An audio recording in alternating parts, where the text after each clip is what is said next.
PSI versus Anies Baswedan. Berkaca dari pemilu yang lalu, PSI mungkin saja menyadari jika berharap mendapat keuntungan elektoral dari cara menjilat dan atau mendukung penguasa itu ternyata tidaklah mudah. Fakta, masyarakat pendukung partai pro penguasa lebih percaya pada partai-partai konservatif semisal PDIP dan Golkar. Selebihnya sekedar jadi pemulung keuntungan Jokowi Effect pun malah kalah oleh Nasdem dan PKB sebagai partai yang lebih dulu lahir dibanding PSI, tepatnya di masa-masa awal reformasi. Tak terkecuali gestur-gesturan sok berlaga ABG serta isu gender sebagai jurus andalan PSI pun gagal total merebut simpati para pemilih pemula dan perempuan Indonesia.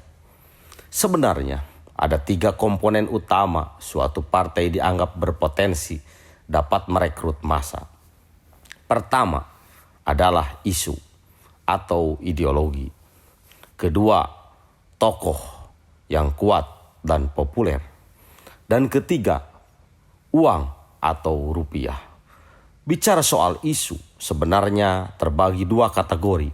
Kategori pertama, isu-isu politik pro pemerintah yang mencakup berbagai narasi program pembangunan dan tafsir penguasa pada ideologi negara.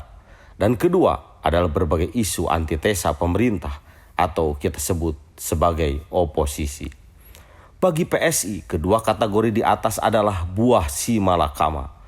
Andai saja memilih bermain dengan isu-isu yang mendukung pemerintah, ia telah kehabisan ruang peran. Sebagai anak bawang, PSI belum dipercaya oleh Presiden Jokowi memegang posisi strategis apapun di pemerintahan kecuali menjadi loyalis jalanan dan ngoceh di media sosial. Di lain pihak, jadi oposisi Presiden Jokowi pun lebih tidak mungkin. Karena itu, ia mengambil opsi populis lain sebagai alternatif, yaitu ikut nempel pada popularitas Anies Baswedan, namun jalan yang ia pilih sebagai oposisi tepatnya pemain antagonis dengan job figuran. Kenapa saya katakan peran figuran?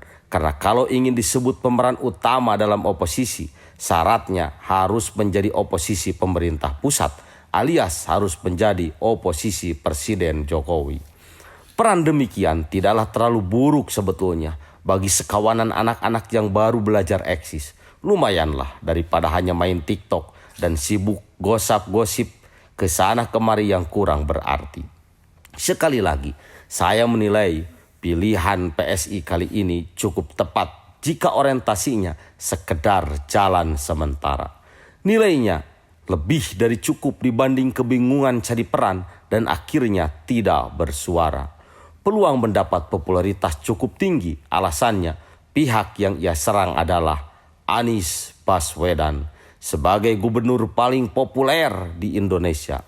Namun ada catatan, karena secara acceptability dan electability saya masih meragukan hal ini dapat menjadi langkah efektif.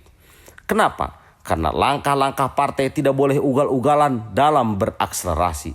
Wajib hukumnya menghitung dengan cermat dan teliti berapa sesungguhnya jumlah orang yang akan berpotensi simpati dan sebaliknya antipati. Misalnya dalam kasus ini, PSI baiknya menghitung dulu secara kuantitas orang-orang yang mencintai Ahok. Apakah mereka memiliki kemungkinan akan menjadi pemilih PSI karena alasan PSI adalah partai yang istiqomah, konsisten melakukan serangan balas dendam pada Anies Baswedan. Terima kasih. Wassalamualaikum warahmatullahi wabarakatuh.